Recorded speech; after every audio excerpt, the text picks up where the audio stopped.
Hello बच्चों, स्वागत है आपका गवर्नमेंट एग्ज़ाम्स अड्डा में।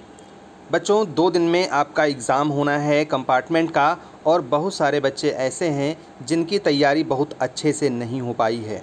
अगर आपने अच्छे से भी तैयारी की है तो कहीं ना कहीं एग्ज़ाम का डर तो सभी बच्चों के मन में होता ही होता है, और अगर एग्ज़ाम का डर नहीं भी है तो भी आपके मन में ये प्रश्न ज़रूर आ रहा होगा कि किस तरीके से हमको अच्छे अंक लाने हैं। बच्चों इस वीडियो में हम आपको बताने वाले हैं कि किस तरीके से आपको कंपार्टमेंट एग्ज़ाम में अपनी कॉपी को लिखना है, ताकि चाहे अच्छी तैयारी आपकी हो पाई हो, ना हो पाई हो, या कैसे भी आपने तैयारी की हो, आप कम से कम पासिंग मार्क्स ला सकें। और अगर आपकी तैयारी अच्छी हुई है तो आप अच्छे अंक भी ला सकें, 90% या उससे अधिक। तो बच्चों इसके लिए हम आपको ले आए हैं अपनी वेबसाइट examtub.com पे।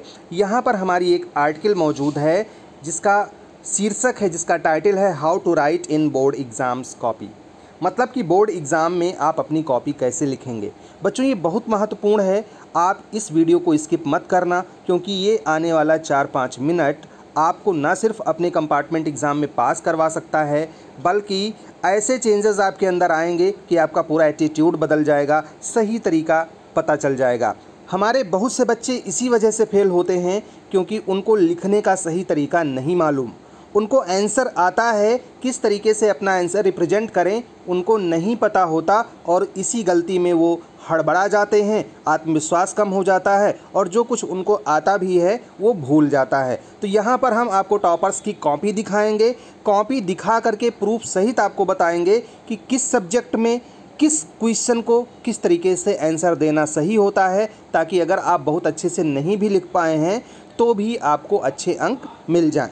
बच्चों अगर आपको इत्मीनान से अच्छे से ये पूरा आर्टिकल पढ़ना है तो हमारी वेबसाइट examtub.com पे आ जाइए, और यहाँ पर ध्यान से आधे घंटे 15 मिनट का टाइम दे करके इस आर्टिकल को पढ़ लीजिए। वैसे तो मैं आपको समझा ही रहा हूँ कि क्या करना है, तो इसमें मैं आपको 6 टिप्स देने वाला हूँ जो आपकी पूरी की पूरी एटीट्यूड बदल देंगे, और आप न सिर्फ अच्छे अंक पाएंगे बल्कि आप अपनी मुराद पूरी कर पाएंगे। तो बच्चों टिप नंबर 1, एक अच्छी हैंडराइटिंग के लिए कहा जाता है first impression is the best impression. और आपकी वो जो हैंडराइटिंग है आपके कॉपी के मेन पेज से शुरू होती है। ना ना ना ना ना, बिल्कुल कंफ्यूज मत होइएगा, आपके आंसर से नहीं शुरू होती है, आपके उन डिटेल्स से शुरू होती है जो आपने फर्स्ट पेज पे भरे हुए हैं। वो डिटेल्स आपके काम के नहीं हैं लेकिन टीचर्स के काम के हैं, और वो एकदम अच्छी हैंड राइटिंग में सही से भरिएगा। उसके बाद में पहले और दूसरे पेज पे आपको आना है। अगर बच्चों आपको ये मैं बताऊं, किसी भी एग्ज़ामिनर के लिए, खुद मेरे लिए, मैं भी बोर्ड की कॉपी चेक करता हूं, मेरे लिए भी और सबके लिए भी, अगर एक अच्छी हैंड राइटिंग में लिखी हुई कॉपी मिल जाती है तो मन खुश हो जाता है, क्योंकि पढ़ने में आसानी होती है, आंसर खोजने में आसानी होती है, वर्ड्स खोजने में आसानी होती है, और आपको अच्छे नंबर देने में भी आसानी होती है। ये तो एग्ज़ामिनर्स के पॉइंट ऑफ व्यू से बात हो गई।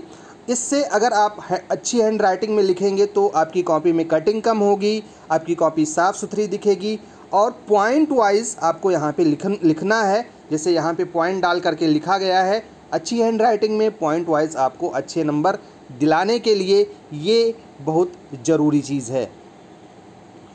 तो सब्जेक्ट कोई भी हो, आपको अच्छी हैंड राइटिंग का फ़ायदा हमेशा से मिला है, लेकिन बच्चों अच्छी हैंड राइटिंग आप दिनों दिन तो सुधार नहीं सकते कि कल तक आपकी अच्छी हैंड राइटिंग नहीं थी और आज आपने अच्छी कर ली। इसके लिए वर्षों की मेहनत लगी होगी। अब नहीं है तो भी परेशान होने की ज़रूरत नहीं है, आप अगले स्टेप्स को फॉलो कर सकते हैं।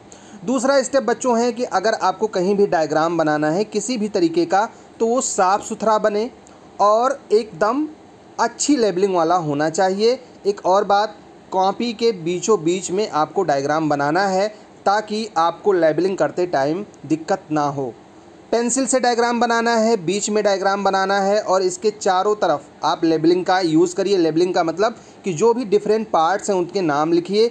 अगर आपको बायोलॉजी का डायग्राम नहीं बनाना, फ्लो चार्ट बनाना है, तो भी आप बीचों बीच में बनाइए। और बहुत सारे आंसर्स होते हैं जिनको आप फ्लो चार्ट के माध्यम से या अलग अलग तरीक़ों से आप इनका आंसर दे सकते हो, और इसका यूज़ करने पे ना सिर्फ आपके नंबर अच्छे मिलेंगे बल्कि कम टाइम में डायग्राम बना करके आप ज़्यादा बातें एग्ज़ामिनर को समझा सकते हैं।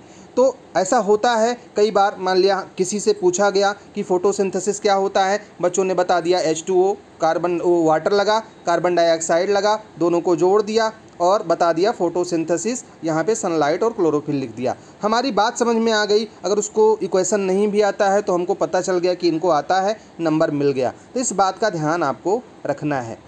बच्चों तीसरा जो टिप है वो ये है कि आपको सीक्वेंस फॉलो करना चाहिए। सीक्वेंस इन द सेंस कि अगर आपको पहला क्वेश्चन आता है, उसके बाद में दूसरा आता है, तीसरा आता है, बहुत अच्छी बात है। अगर नहीं दूसरा तीसरा आता है, पाँचवा आता है, तो पहले के बाद में प्रयास करें कि आप पाँचवें का करें। अगर आप सीक्वेंस फॉलो करेंगे तो इजी होता है एग्जामिनर को कॉपी चेक करने में। एक सेक्शन में है तो सेक्शन ए के सारे क्वेश्चन सॉल्व कर लें, जितने आते हों। ना आते हों डेफिनेटली उनको अभी छोड़ दें, क्योंकि जो क्वेश्चंस आते हैं उनके बीच में अगर आप ऐसे भी क्वेश्चंस कर दोगे जो नहीं आते हैं तो आपका इमेज बहुत अच्छा नहीं बनेगा। आपका प्रयास होना चाहिए कि जो फर्स्ट 2 पेजेस हैं उन पे सिर्फ वही आंसर लिखे जाएं जिनमें आपको कॉन्फिडेंस है और जो आपको अच्छी तरीके से आते हैं। तो अगर ये 2 पेज आपने सही सही आंसर लिख दिए तो एग्ज़ामिनर निश्चित रूप से इम्प्रेस हुए बिना आपसे नहीं रह सकता।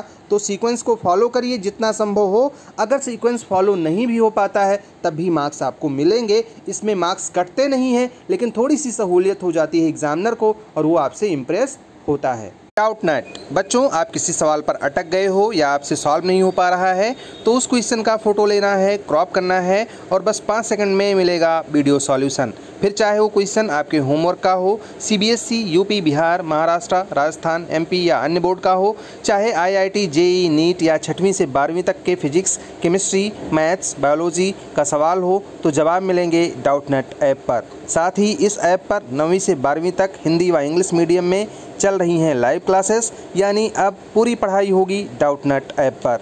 3 करोड़ से ज़्यादा बच्चे डाउट नेट ऐप पर पढ़ाई कर रहे हैं, तो आप भी इंस्टॉल करें डाउट नेट ऐप।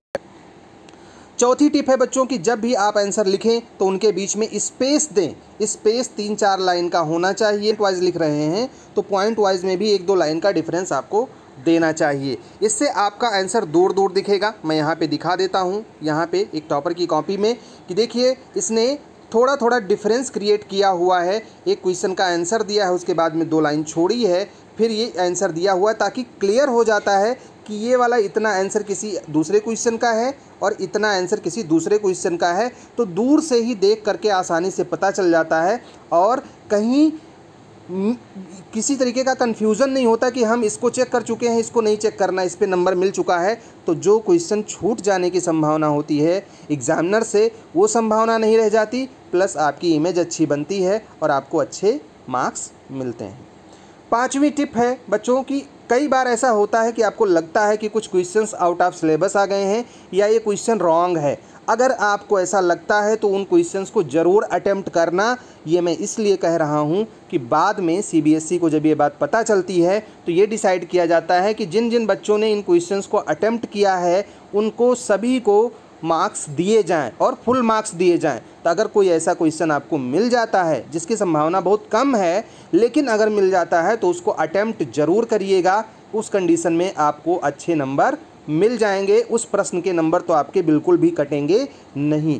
यहाँ पर बच्चों और भी बहुत सारी अच्छी इन्फॉर्मेशन दी गई है जो आप यहाँ पर आकर के लास्ट ईयर के क्वेश्चन पेपर डाउनलोड कर सकते हैं, प्रीवियस ईयर के आंसर डाउनलोड कर सकते हैं। बहुत सारे सब्जेक्ट में इंपॉर्टेंट क्वेश्चंस टॉपिक्स की PDF आप डाउनलोड कर सकते हैं। तो वेबसाइट में आपको एक बार विजिट ज़रूर करना चाहिए। जो 6वीं टिप है बच्चों वो है हाईलाइट, अंडरलाइन, इन सब का यूज़ आप कितना कर सकते हैं। देखिए जब भी आप लिखो बच्चों, जैसे मान लिया मैथ्स का आप कोई क्वेश्चन सॉल्व कर रहे हो, जब आपका आंसर आ जाए तो वहाँ पे आप उसको हाईलाइट कर सकते हो या उसको एक बॉक्स में बंद कर दो, ताकि दूर से ही पता चले कि क्वेश्चन सॉल्व तो यहाँ हुआ है लेकिन आंसर यहाँ आया है। तो एग्ज़ामिनर को इससे बहुत ज़्यादा क्लियर आइडिया मिल जाता है आपके द्वारा लिखी गई चीज़ों का। तो जब भी आप मैथ्स या न्यूमेरिकल क्वेश्चन सॉल्व कर रहे हों तो इस तरीके से आप बॉक्स में बंद कर सकते हैं, जो आपका आंसर आया है उसको हाईलाइट कर सकते हैं और ऐसा करने से जो आपका नंबर है उसके मिलने की संभावना बढ़ जाती है। कई बार क्या होता है आप घोच पोच के लिख देते हैं और वो आंसर ही नहीं समझ में आता। तो अगर इस तरीके से साफ साफ लिखेंगे, बॉक्स में बंद कर देंगे तो क्लियर कट आइडिया पता चल जाएगा कि हाँ हमारे जो कुछ भी इस बच्चे ने लिखा है उसका आंसर यहाँ पे दिया हुआ है और आपको अच्छे नंबर मिल जाएंगे। लास्ट में बच्चों एक बोनस टिप, जब भी आप अपना क्वेश्चन कर रहे हो तो वहाँ पे टिक लगाते जाएं कि ये क्वेश्चन हुआ, ये क्वेश्चन हुआ, या कॉपी के लास्ट पेज में या कहीं भी ये जब एक क्वेश्चन कर लें तो 1 2 3 ऐसे डालते जाएं, ताकि लास्ट में जब आपको जल्दी जल्दी इधर उधर पलटना है तो ये ना सोचना पड़े कौन सा क्वेश्चन हमने किया कौन सा नहीं किया। तो ये कहीं नंबरिंग कर लें या क्वेश्चन पेपर पे ही पेंसिल से लिख दें, जब क्वेश्चन नंबर 1 हो जाए, 2 हो जाए, 3 हो जाए, तो ये लास्ट में क्या करेगा, आपकी टाइमिंग बचाएगा। आपको ये पता चल जाएगा कि 1 2 3 के बाद में 6 लिखा हुआ है, मतलब 4 और 5 क्वेश्चन हमने अभी नहीं किया है, तो फटाक से 4 और 5 पे आप पहुंच जाएंगे। तो क्वेश्चन नंबर को काउंट करिए। कई बार कैसा ये होता है कि हम पूरा क्वेश्चन कर लेते हैं और बाद में जब हम घर आते हैं तो पता चलता है 2 क्वेश्चन छूट गया, ध्यान ही नहीं गया। तो उस कंडीशन में ये काउंट करते रहिए, और जब भी आपको क्वेश्चन पेपर का सॉल्यूशन करना बंद करना हो, कॉपी लिखनी बंद करनी हो, तो उसको ज़रूर मिला लें कि जो आपने सीक्वेंसिंग की थी वो कहीं ना कहीं कोई छूट तो नहीं रहा है। तो इससे आपका जो 1-2 नंबर छूट रहा होगा वो मिल जाएगा और आप अच्छे नंबर ले आओगे बच्चों। तो ये हमारी टिप्स थी। अगर आपको इनको फॉलो करना है तो निश्चित रूप से इसका बेनिफिट आपको मिलेगा बच्चों। और इस आर्टिकल को आकर के आप examtub.com पे पढ़ लीजिए, 2-3 बार पढ़ लीजिए और मन में बैठा लीजिए कि ऐसे ही आंसर आपको लिखने हैं। अब बच्चों, अगर ये वीडियो आपको अच्छा लगा हो तो दोस्तों में शेयर कर दीजिए, और 2-3 बार अगर आप इसको देखेंगे तो आपको अच्छे से समझ में आ जाएगा। हमारी शुभकामनाएं आपके साथ में हैं। All the best, may God bless you.